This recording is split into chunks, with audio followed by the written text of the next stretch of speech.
साथ ही साथ जो हेड ऑफ द इंस्टीट्यूशन होंगे उनकी भी हम इसमें रिस्पॉन्सिबिलिटी फिक्स करना चाह रहे हैं। रिजल्ट बहुत ही निराशाजनक रहे और विशेषकर जो शहरी क्षेत्रों में ये हमारे, मैं समझता हूँ आपकी प्लम पोस्टिंग मानी जाती है, जो काफ़ी समय से इन स्कूलों में है और रिजल्ट ये आ रहे हैं, तो उनको ट्रांसफ़र करने का प्रपोजल भी मैंने कह दिया है नीचे पिछले कल डायरेक्टर स्कूल एजुकेशन को कि वो प्रपोजल पुटअप करे। जाएंगे और पिछले वर्ष भी हमने उसमें कार्रवाई की थी। उसमें जितने भी हमारे कंसर्निंग टीचर्स थे जहाँ पर रिजल्ट आपके निराशाजनक रहे हैं, विशेषकर आपका 0% से 25% के बीच, सबको नोटिस भी जारी हुए और साथ ही साथ उसमें उनकी इंक्रीमेंट भी उस वर्ष की रोकी गई है। लेकिन उसको आने वाले समय में और किस तरह से हम, मैं समझता हूँ, और बेहतर कर सके। बेहतर का मतलब यही है कि किस तरह से और अच्छे तरीके से इन टीचर्स की जवाबदेही हो, उनकी, मैं समझता हूँ, रिस्पॉन्सिबिलिटी फिक्स की जाए।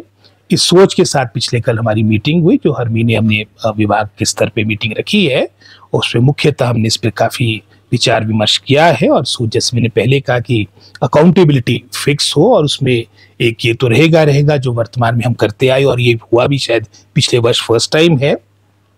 साथ ही साथ जो हेड ऑफ द इंस्टीट्यूशन होंगे उनकी भी हम इसमें रिस्पॉन्सिबिलिटी फिक्स करना चाह रहे हैं। और कई ऐसे भी मामले में देखने को है, चलो जहाँ तो स्टाफ की अभाव है वो तो एक पक्ष मानी भी जा सकती है बात, लेकिन जहाँ पर आपका 100% स्टाफ था और रिजल्ट बहुत ही निराशाजनक रहे, तो किसी भी तरीके से उस बात को जस्टिफाई नहीं किया जा सकता। ऐसे कई उदाहरण आपको शहरी क्षेत्र में देखने को मिलेंगे जहां पर पूरा स्टाफ है लेकिन रिजल्ट आपके 0 और 25% के बीच है। और विशेषकर जो शहरी क्षेत्रों में ये हमारे, मैं समझता हूँ, आपकी प्लम पोस्टिंग मानी जाती है, जो काफ़ी समय से इन स्कूलों में है और रिजल्ट ये आ रहे हैं, तो उनको ट्रांसफ़र करने का प्रपोजल भी मैंने कह दिया है नीचे पिछले कल डायरेक्टर स्कूल एजुकेशन को कि वो प्रपोजल पुटअप करे ताकि उनका स्थानांतरण हो। और साथ ही साथ एक हमारी एडिशनल डायरेक्टर स्कूल एजुकेशन की अध्यक्षता में हमारी कमेटी बनी है, उसमें हमारे डिप्टी डायरेक्टर, 4-5 डिप्टी डायरेक्टर्स भी उसमें अपना योगदान देंगे। किस तरह से हम दोनों पक्षों को देखते हुए, जहां हमने इसमें, मैं समझता हूँ, दंडित भी करना है जहां पर आपके रिजल्ट खराब रहे, साथ ही साथ जहां पॉजिटिव रिजल्ट्स रहे हैं, वर्षों से अच्छे 100% रिजल्ट्स रहे हैं, उनको इनकरेज भी करना है। तो वो अपनी रिपोर्ट हमें शीघ्र सबमिट करेंगे और इस बात को लेकर सरकार बिल्कुल सीरियस है। हमारी क्वालिटी एजुकेशन वर्तमान सरकार की पहली प्राथमिकता है। स्कूलों की लिस्ट में आपको उपलब्ध करवा दूंगा। तो अभी मैं समझता हूँ टीचर की संख्या भी इसमें लगभग कोई 100 के आसपास तो होगी। बाकी अभी जो फाइनल फिगर होगा मैं आपसे शेयर करूंगा, लेकिन जैसे मैंने पहले कहा, सोच यही है कि जो आप दे फिक्स्ड हो, अकाउंटेबिलिटी हो और हमारी बेटर, मैं समझता, वातावरण बने और आप सभी अपनी जिम्मेदारी के साथ कार्य करें ताकि हमारे परिणाम और बेहतर हो। लगभग मैं समझता हूँ सारी जो डायरेक्टेड स्तर की आपकी सारी फॉर्मेलिटीज़ होती है ACR वगैरह की, वो उपलब्ध हो चुकी है और ये सारी बातें अंतिम चरण में हमारा प्रयास है कि सभी, चाहे वो प्रिंसिपल्स की बात हो, हेडमास्टर्स की बात हो, हमारी विशेषकर TGT से PGT वर्षों के बाद आपकी ये प्रमोशन होनी बीच में कोर्ट मैटर था।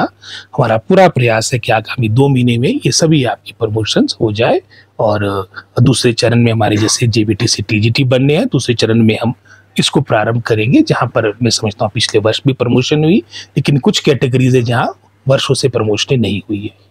अन्य सारी बातों पे डिपार्टमेंट ने, प्रशासन ने नजर रखी है और निश्चित रूप में हमने स्थानीय स्तर पर भी जिलाधीश को और डिप्टी डायरेक्टर्स को कहा है कि कहीं पर भी वो इस तरह की कोई प्राकृतिक आपदा का उनको इस तरह की, मैं समझता हूँ, संभावना होती है तो अपने स्तर पर भी वो, मैं समझता हूँ, छुट्टियां डिक्लेयर कर सकते हैं। जैसे उदाहरण के तौर पे, चलो बारिश का तो अभी हमारा क्रम प्रारंभ हुआ, जैसे ऊना में आपकी गर्मियों का काफ़ी एक्सट्रीम हो गया था तो वहाँ पर छुट्टियां डिक्लेयर हो गई थी। तो इसी तरह से हमने लोकल स्तर पर, जिला स्तर पर भी इस तरह के अधिकार दिए हैं कि वो निर्णय कर सके। रिपोर्ट माननीय मुख्यमंत्री जी को, उनकी अध्यक्षता में हमारी कमेटी की मीटिंग हुई थी जिसमें मैं, धर्मानी जी, गोमा जी, जो हम इसमें सब कमेटी के स्तर से थे, कैबिनेट के द्वारा बनाए गए, उसमें हमने अपनी रिकमेंडेशन CM साहब को दे दी और मुझे पूर्ण आशा है कि उसके बारे में शीघ्र आगामी कार्रवाई होगी। चलो विपक्ष का काम, मैं समझता हूँ, सरकार को आगाह करना है, सरकार को कटाक्ष करना। हम ये तो आशा करेंगे नहीं कि वो हमारी प्रशंसा करेंगे। और कई वर्षों के बाद आपकी NTT की भर्तियां प्रारंभ हो रही है। हमने भाजपा सरकार के कार्यकाल के दौरान भी देखा, पूरे 5 वर्ष ये बात होती रही कि हम NTT की टीचर्स की भर्तियां प्रारंभ करेंगे, वो कर नहीं पाए, हम कर रहे हैं। तो कहीं ना कहीं वो समस्या भी उनको होगी। अगर कोई इस तरह की त्रुटि यदि लिखित में हमारे को दे, हम निश्चित रूप से कार्रवाई करेंगे। हमारे स्तर पे वैसे इसमें शिक्षा विभाग का कोई ज्यादा रोल नहीं है, HPSCDC इस कार्य को कर रहा है, वो भी गवर्नमेंट का कॉर्पोरेशन है। और फिर भी अगर हमारे शिक्षा विभाग के स्तर पे कोई वो संज्ञान में मैटर लाएंगे रिटर्न में, तो निश्चित रूप में हम आगामी कार्रवाई करेंगे। जीरो टॉलरेंस है और निश्चित रूप में इस तरह के जो उदाहरण आप मेरे सामने ला रहे हैं उसमें सख्ती के साथ डिपार्टमेंट डील करेगा।